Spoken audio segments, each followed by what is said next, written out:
The report that was made last November 17th of a UFO spotted over Alaska attracted special attention.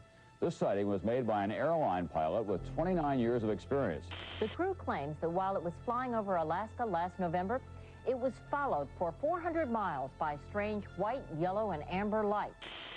Of the thousands of reported pilot encounters with UFOs around the world, few are more harrowing than the episode on the 17th of November 1986 involving Japanese Airlines Flight 1628 high above the Alaskan tundra. Regarding airline cases in America, the GAL is very interesting because you have multiple witnesses. It was a cargo aircraft, and the pilots observed an object that seemed to be tracking along with their aircraft. It involved an investigation by the FAA. This is an official government investigation of the sighting itself. The events of that night were captured on tape. Spinner 1628 heavy, military radar advises they are picking up an intermittent primary target behind you, in trail, I say again. The Boeing 747 cargo jet was on a routine flight from Paris to Tokyo, cruising at 600 miles per hour at an altitude of 35,000 feet. It was headed towards Anchorage, Alaska to refuel. Suddenly, at 5:11 p.m., Captain Kenju Terauchi, a pilot with 29 years flight experience, saw three large, fast-moving, unidentified objects 2,000 feet below. The largest object was described by Captain Terauchi as resembling a shelled walnut. Captain Terauchi said that the main craft was twice the size of an American aircraft carrier. Co-pilot said it was as solid there as if you were seeing an oncoming jet with its lights on, except it wasn't an oncoming jet. 747 was nothing compared to this big flying saucer. After several minutes of observing the UFOs, the pilots realized that the objects were now matching their speed, 600 miles an hour, and tracking them. The captain reported that the objects began, quote, making moves that are impossible for any man-made aircraft to perform. Then, without warning, two of the smaller craft suddenly rose and shot directly in front of the pilot's window. The objects came so close to the aeroplane that Captain Terauchi recalled that the intense glow made his face feel warm. All of a sudden they appear and they're traveling right in front of the aircraft. And they were sort of wobbling back and forth as they moved. They seemed to be only 1,000, maybe 2,000 feet in front of the aircraft and traveling at 600 and some miles an hour. At that very moment, their radio link to Anchorage went dead, leaving the aircraft flying blind.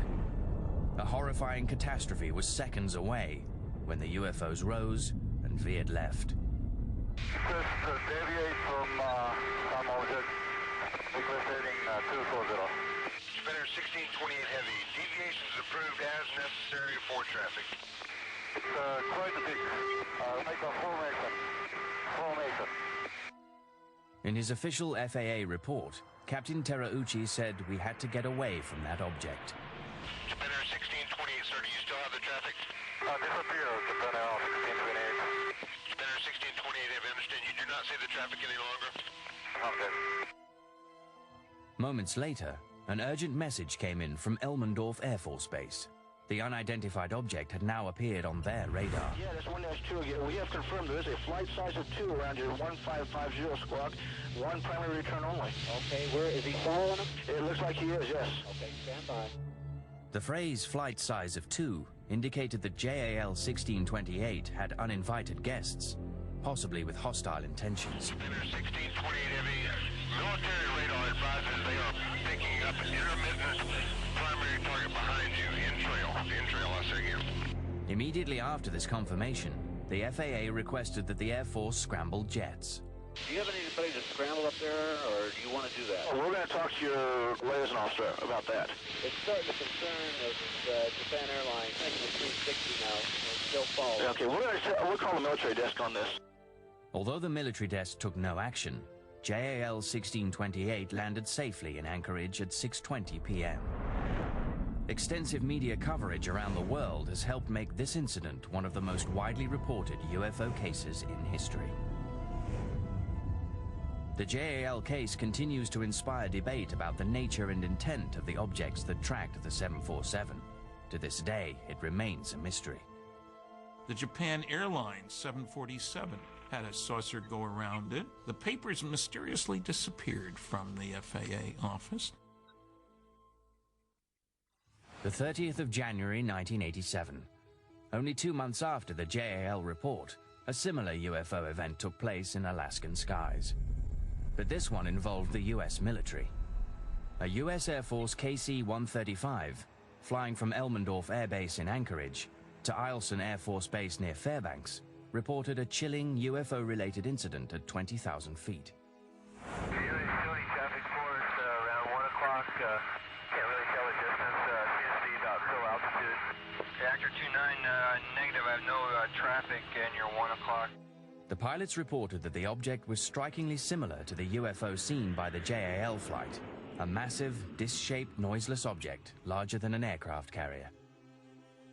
Seconds later, Anchorage Air Traffic Control asked whether the KC-135 still had the object in sight. The pilot replied yes, and added that the object was now only 40 feet from his aircraft. The recent incident involving JAL Flight 1628 even came up in their cockpit recording. We're from California, just visiting up here. People see this sort of thing a lot other than Japan Airline types? Actor 29, it's very rare seeing the lights up there. 30 minutes later, the Anchorage control tower passed on a message from the local FAA office.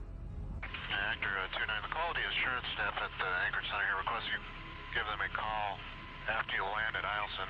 That is concerning the object we're looking at? Affirmative, sir. I think pilots make especially good UFO witnesses. They know what's normal in the sky and what isn't. They've seen all different kinds of airplanes routinely. When a pilot reports a UFO, there's a better than average chance that that's what it was. The 31st of January 1987. Less than 24 hours after the KC-135 encounter, yet another UFO-related incident occurred in the skies above Alaska. The pilots aboard Alaska Airlines Flight 53 witnessed enormous, bright, disc-like objects tracking their aeroplane. Ground control stated that no object was visible on radar, but it was the speed of the UFO craft that alarmed the pilots. They had just underneath our radar, picked up a blip. He's moving about a mile a second. Just pull out straight ahead of us and just disappear. Man, he was there and then he was gone. If you're a pilot and you report a UFO sighting to the FAA, you might as well turn in your license the next day. The FAA, the military, even civilian authorities don't want to know about UFOs.